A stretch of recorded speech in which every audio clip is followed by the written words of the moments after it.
Does anyone want the final playoff spot in the National League? It sure doesn't feel like it. The Mets lose on Wednesday. Luckily, they get help. Arizona loses in extra innings, and the Reds lose in extra innings to the lowly Pirates again. And here we are, sitting here on Thursday, and the Mets still have control of their own destiny, despite getting rocked 10-3. And they have other teams to thank. It doesn't feel like any of these teams has any interest in playing in October the way it's going, and we'll see what ends up happening. You're watching Mets Daily. Make sure you hit that thumbs up on this video right now. Hit that subscribe button and follow me at Jake Brown Live. Scan this code for $5 a month. Become a Mets Daily Insider. Well, Jonah Tong, listen, we've talked about it. They rushed Jonah Tong. He wasn't ready for the big leagues. He's had a couple of nice starts, but the reality is he's mostly looked overmatched. And when you start 2 starts in AAA and then quickly come to the big leagues in a playoff push, when your arm is probably gassed and you pitch more innings than ever already, this is going to happen. And once again, the Mets have to lean on Nolan McLean today.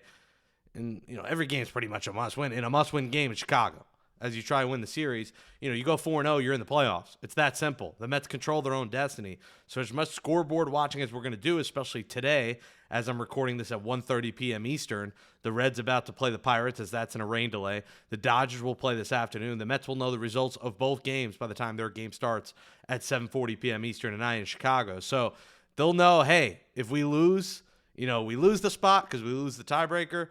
If we win, we go 2 up. We'll see what the scenarios are when you watch this. But again, you control your own destiny. And Jonah Tong, I think that's it for this year for him.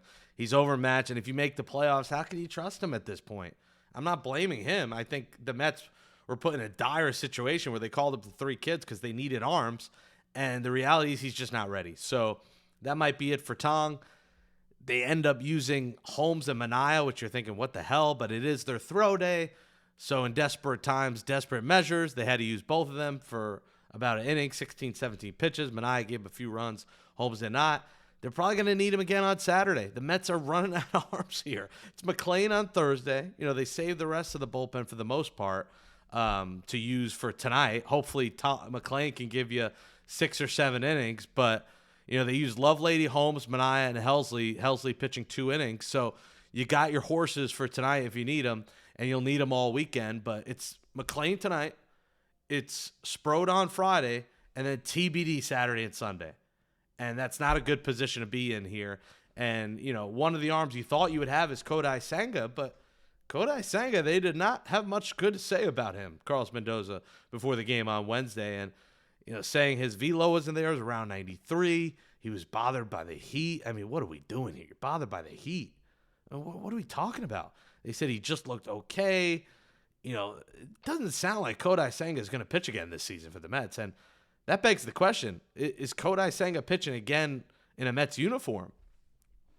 Are the Mets comfortable at this point with the injuries, with everything that's happened with Kodai Senga, to even consider having him back next season? Now, Senga has, 2 more years, $15 million a year.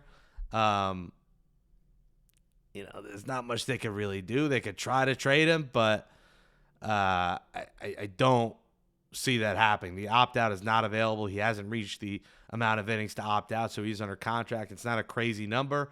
I would guess he's back, but man, Kodai Senga, I like him, but the injury prone, how long it takes to get back, the confidence seems shook, bothered by the heat. Now, it's just all bad things with Kodai Senga, and it makes you think, how are they going to patch together these final few games? And I think the Mets' hope here is that they win a couple and the other teams lose where Sunday doesn't matter.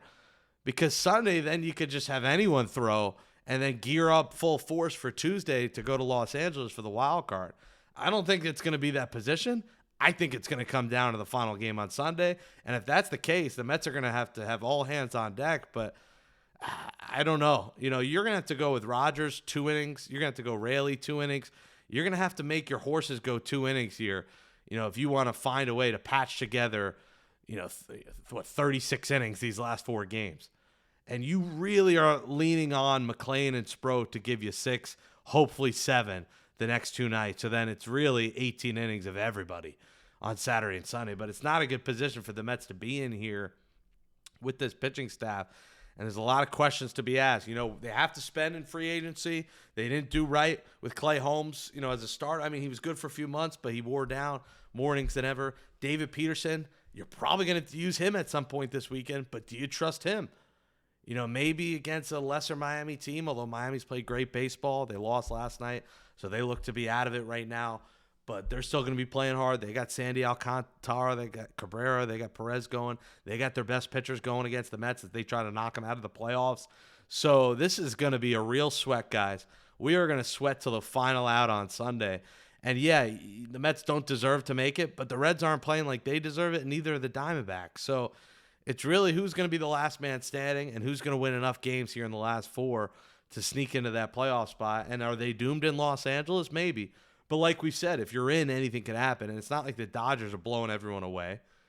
It's not like the Dodgers look like a team that wants to run away with a World Series like we all expected coming into the season as the defending champions. So your goal is to get in here, but, man, I don't know how the Mets are going to patch enough innings together. Tong, I don't think you could throw him again this season. Peterson at this point's a reliever. Holmes and Manaea are piggyback guys. Isn't it amazing that here we are, the final weekend of the season, and the guys you trust, your horses, are Nolan McLean and Brandon Sproat, the two guys that you waited months after month after month after month to finally bring up. McLean in mid-August and Sproat in September. They're here, and now they're the two guys that you're really putting all your hope in to give you innings and give you victories here. Not a good position to be in. A lot of pressure on these kids, but, man, do they step up? I think they've stepped up to this point. They've given the Mets all they could ask for. But can they give the Mets one more big start to get them in October? And really more than one, because if they get in, Nolan McLean is starting Game 1 in Los Angeles Tuesday. You're asking a kid who just got here to start Game 1. It looks like he's got the poise and the moxie to do it. He's looked fantastic. But you worry at some point, does the magic pixie dust of Sproat and McLean run out? Or do they carry them on a deep October run? It'd be a hell of a story. But, man, the Mets just haven't put it all together. Offensively, defensively, pitching. The defense last night, horrific. Can we start with Mark Vientos playing third base? And I'm just going to say it now, guys. Trade Mark Vientos. All he is a hitter. He's a spotty hitter. He's slow as fucking molasses. Get him off this team. Last year was amazing. I know the ladies love him. I know he's swaggy V, but get him off the team. Please trade Mark Vientos this winter. If he does great somewhere else, so be it. But there's no spot on this team for Mark Vientos. He does not play defense. Brett Beatty should be out there. And I don't care that a lefty's on the mound at this point. You need defense. And mind you, Brett Beatty's been hitting so good. You got to have Beatty out there. Vientos isn't hitting. He isn't fielding. He can't run. Why is he here? Vientos is going to be traded. Jeff McNeil is going to be traded. You have a lot of decisions to make. And speaking of traded, DFA'd is Jose Siri. That era is over. What an awful trade that turned out to be. I think when that trade happened, we all were jumping for joy. We're like, all right, we could have a guy with potential 20 steals, plays great defense, good center field. And what did it turn into? 2 for 32, an 0.63 average, no homers, 1 RBI, 2 stolen bases, bad defense, and a broken leg where he missed most of the season. And now he's gone. And you're wondering, why didn't they just cut Siri? I think they wanted a left-handed bat. I don't know. Siri and Taylor are the same thing. Taylor, immediate impact, throwing that guy out in the first inning yesterday. Mets don't make up for it. Tong gets rocked.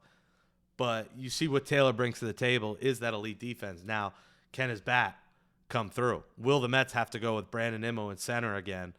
Jeff McNeil in left or Marte in left. How are they going to position these last 4 games? Because the defense has been real sloppy. Clay Holmes not covering home yesterday. Alvarez with a bad throw. Holmes not there. Just a mess, man. It's a real mess. A team that looks like they're ready for Cancun. And that's the frustrating part of this, is that if they get in, are they going to get annihilated by the Dodgers? We'll see. Here's the good news in the Mets organization. Not only did the Brooklyn Cyclones win the championship, so did Binghamton. The Binghamton Rumble Ponies winning the Eastern League Championship over the Erie Seawolves. That's a great sign. On Wednesday night, A.J. Ewing, a big part, making his way up to Double-A. Jacob Reimer homering, Chris Suero homering, 2 guys to keep an eye on, keep an ear on. Suero, a catcher, Reimer, a third baseman. Maybe it ends up being Reimer, the guy. Maybe it's not Vientos. Maybe it's not Beatty. Maybe it's not Mauricio. Maybe it ends up being Reimer, the Mets third baseman of the future. He's a name to keep an eye on. But an 8-2 win Wednesday, and congratulations, man. Single A, double A, both champions. How does that not motivate these guys? Our guy, Nick LaRusso, with 2 hits in that final game. How about Nick LaRusso? Had a decent season in Double-A. Maybe we'll have him on the show talk about that championship season. Jack Wenninger, man, what a year he had in Double-A. 23-year-old struck out 11 batters over 5 innings of 2-run ball. He had a fantastic year. Another name you got to keep an eye on for the Mets in the future, a guy they have in this system, another horse that could be part of this rotation in the next year or two. So bright things in the minor leagues, 2 championships from your minor league systems, the first in 11 years for Double-A Binghamton. But now we need the big league team to get some motivation. Listen, some of those guys played. Tong was in Double-A at one point, Sproat, McLean. These are guys that were down there that, won in the minors, now helping the Mets win in the majors. Do they have enough to get over the top? Let us know in the comments. Do you believe the Mets get in? They control their own destiny. Smash that thumbs up. What happens these last 4 games? We're going to be here covering it all. I'm Jake Brown, at Jake Brown Live. You're watching Mets Daily. Smash that thumbs up. Hit that subscribe. Hit that share button. Scan this code right here for just $5 a month. Support me and the channel. Become a Mets Daily Insider member. We'll catch you tomorrow. Big final series in Miami. We'll see where the Mets stand entering tomorrow. Let's go Dodgers. Let's go Pirates again. And, of course, let's go Mets.